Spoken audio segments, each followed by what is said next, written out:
Cinema ఇండస్ట్రీలో casting couch ఉందా? ఈ ప్రశ్నకు సమాధానం చాలా మంది హీరోయిన్లు చెప్పే మాట ఉంది అని. కాకపోతే ఇదే విషయాన్ని బయటకు చెప్పడానికి భయపడుతూ ఉంటారు. దానికి కారణం కాస్టింగ్ కౌచ్ గురించి ఓపెన్ అయితే అవకాశాలు రావు అని, తమ కెరియర్ అర్ధాంతరంగా ముగిసిపోతుందని వాళ్లకు భయం. అందుకే ఇండస్ట్రీలో ఎన్నో కష్టాలు ఎదురవుతున్నా కూడా ఎవరికీ చెప్పకుండా అలాగే ముందుకు వెళ్తుంటారు చాలా మంది అమ్మాయిలు. కొంతమంది మాత్రం ధైర్యంగా కెమెరా ముందుకు వచ్చి తమకు జరిగిన అన్యాయం గురించి ఓపెన్ అవుతూ ఉంటారు. కాకపోతే ఇక్కడ విచిత్రం ఏంటంటే, కెరియర్ లో సక్సెస్ కాని హీరోయిన్స్ మాత్రమే ఇలా కాస్టింగ్ కౌచ్ గురించి ఓపెన్ అవుతూ ఉంటారు.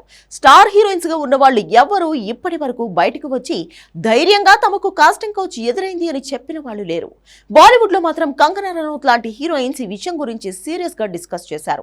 తాజాగా సీనియర్ హీరోయిన్ రమ్యకృష్ణ కూడా ఇండస్ట్రీలో ఉన్న కాస్టింగ్ కౌచ్ గురించి ఓపెన్ అయింది. 1990లలో తెలుగు ఇండస్ట్రీలో రమ్యకృష్ణ ఒక సంచలనం.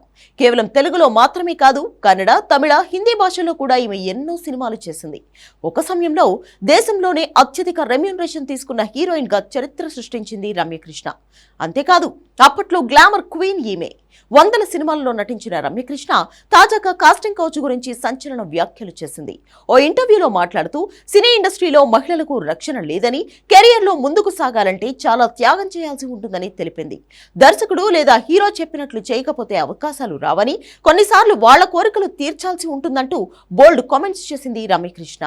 వాళ్ళు చెప్పినట్లు వినకపోయినా, వాళ్ల కోరిక తీర్చకపోయినా మన కెరియర్ అక్కడే ఆగిపోతుందని చెప్పింది ఈ సీనియర్ హీరోయిన్. రమ్యకృష్ణ మాటలతో మరోసారి ఇండస్ట్రీలో ఉన్న లైంగిక వేధింపుల గురించి చర్చ సాగుతోంది. ఈ కామెంట్స్ చేసింది ఎవరో చిన్న హీరోయిన్ అయితే ఎవరూ పట్టించుకునే వాళ్ళు కాదు. ఇండస్ట్రీలో 35 ఏళ్లుగా ఉంటూ వందల సినిమాల అనుభవం ఉన్న సీనియర్ హీరోయిన్ రమ్యకృష్ణ చెప్పడంతో ఈ టాపిక్ మరింత ఆసక్తికరంగా మారింది. ఇన్ని సంవత్సరాల కెరియర్లో ఎన్ని చేదు అనుభవాలు ఎదురై ఉండకపోతే అంత పెద్ద హీరోయిన్ ఇలాంటి వ్యాఖ్యలు చేస్తుంది చెప్పండి అంటున్నారు నెటిజన్లు. ప్రస్తుతం తెలుగుతో పాటు తమిళంలో కూడా సపోర్టింగ్ క్యారెక్టర్స్ చేస్తుంది రమ్యకృష్ణ. బాహుబలి తర్వాత ఈమె సెకండ్ ఇన్నింగ్స్ నెక్స్ట్ లెవెల్లో దూసుకుపోతుంది. ఇప్పుడున్న మెయిన్ హీరోయిన్స్ కంటే చాలా సినిమాల్లో అత్యధిక రెమ్యూనరేషన్ తీసుకుంటుంది ఈమె.